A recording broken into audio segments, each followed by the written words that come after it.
मां साहब ने ये कॉल अटेंशन जो मूव किया है, इसमें जनाब स्पीकर यकीनन जो शहरियों की जानें अजल का शिकार हुई हैं। हमारे शहरी कुछ शहीद हुए हैं जिनकी नंबरिंग अप्रॉक्सीमेटली 250 से ज़्यादा है। और इस पर मैंने जुमे वाले दिन जब सेशन था तो एक हमने कमेटी भी बनाई है। 2-3 चीज़ें इस पर हो रही हैं। नो डाउट कि हमारे पास ट्रैफिक इशू है। कराची की आबादी बहुत ज़्यादा है और यहाँ पर हमें उसमें ट्रैफिक के निज़ाम को बेहतर बनाने की कोशिश करनी है और सबको उसमें हिस्सा लेना है। पॉलिटिकल पॉइंट स्कोरिंग नहीं करनी। हमारे दोस्त पॉलिटिकल पॉइंट स्कोरिंग मुख्तलिफ जमायतों के कर रहे हैं। हम चाहते हैं कि जैसे उस दिन मैंने जुमे वाले दिन स्टेटमेंट दी, हमारे अपोजिशन लीडर ने ये पॉइंट उठाया था, एमकेएम के कुछ दोस्तों ने उठाया था, तो हमने उस पर कमेटी बना दी है। हम इंशाल्लाह इजलास कल इजलास है हमारा असेंबली का, परसों बुलवा लेंगे और उस पर बैठकर ये सब चीज़ें हम डिस्कस करेंगे। रही बात, मां साहब ने कहा कि आप उनको बेल्ट बांधे हुए हैं तो उनको आप चालान कर रहे हैं, लेकिन ट्रक वालों को या टैंकर माफिया जो है वो ऐसे सरेआम घूम रही है। ऐसी बात नहीं है।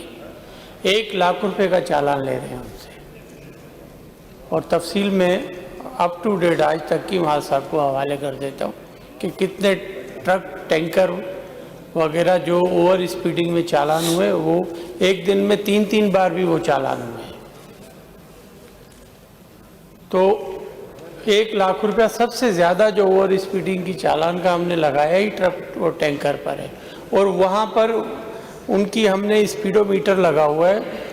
तकरीबन 12,000 ऐसे ट्रक और टैंकर्स हैं, इस पे हमने लगवा दिया है। बाकी को भी रेगुलेट कर रहे हैं ताकि या लगा लें तो वो स्पीडोमीटर जो है जिसके अलार्म आ जाता है, जैसे स्पीड बढ़ेगी वो अलार्म हमारे पास सेफ सिटी का जो हमारा आईजी ऑफिस में कंट्रोल रूम है उसमें वो आ जाता है, उसको चालान कर रहे होते हैं। तो हम इस तरफ से कोई बिल्कुल, हमें भी एहसास है इस शहर के शहरियों का, और यकीनन ये जो हादसात हो रहे हैं इसमें यकीनन किसी ना किसी का कोई ना कोई गलत एक्शन होता है जिसकी वजह से हादसा हो रहा है। हर किसी को अपने चीज़ों को एड्रेस करने की ज़रूरत है। उसमें मोटरसाइकिल वाला हो, कार वाला हो, या जो कार ड्राइविंग कर रहा है, मोटरसाइकिल ड्राइविंग कर रहा है, या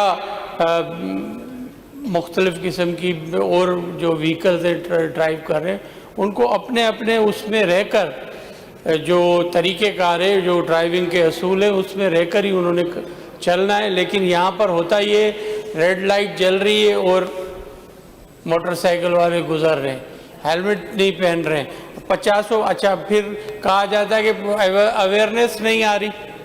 अरे अब और क्या अवेयरनेस आए? वो किसी ने इजराइल आ गया मारने के लिए किसी के पास, उसको कहा कि आपने बताया ही नहीं, आपने तो कहा था कि मैं जब आपको जान कब्ज करने आऊँगा तो आपको बताऊँगा। बोला वो परसों आपके मोहल्ले में फला मर गया था, कल फला मर गया, तो आपको तब भी पता नहीं चला कि मोहल्ले में के मरने वाले आ गए, वो इजराइल आ गया है, तो तुम जो अपना ख्याल करो। तो यहाँ पर हम पिछले 6 माह से अवेयरनेस कर रहे हैं। असेंबली में 50 बार हम बात कर चुके हैं और फिर भी जो है कोई हेलमेट पहनने को तैयार नहीं है। और कुछ ना, मोटरसाइकिल वाले अगर हेलमेट ही पहन लें तब भी काफ़ी जान का बचाव हो सकता है। और एक हमने ट्रक एसोसिएशन से, डंपर एसोसिएशन से, इनसे भी मीटिंग्स की हैं हमारे ऑफिशियल्स ने, ताकि उनको भी कहा है कि भाई जो भी स्पेसिफिक सेफ्टी मेजर्स है वो आप करें। अपने, क्योंकि उनके वो सेफ्टी गार्ड्स लगे हुए नहीं होते हैं उनकी गाड़ियों के जो टायर्स होते हैं उनके साथ, तो उसकी वजह से भी मोटरसाइकिल उनका हवा के प्रेशर से अंदर अनफॉर्चुनेटली चली जाती है और उसमें ये हादसा भी होते हैं। तो मैं किसी को प्रोटेक्ट करने की कोशिश नहीं कर रहा हूँ। गवर्नमेंट का काम है कि हम जो लॉ है उसको इम्प्लीमेंट करें और ट्रैफिक कवानीन को बेहतर करें, उसके लिए हम मीटिंग कर रहे हैं और इंशाल्लाह उसका फ़ायदा ही होगा। Thank you very much.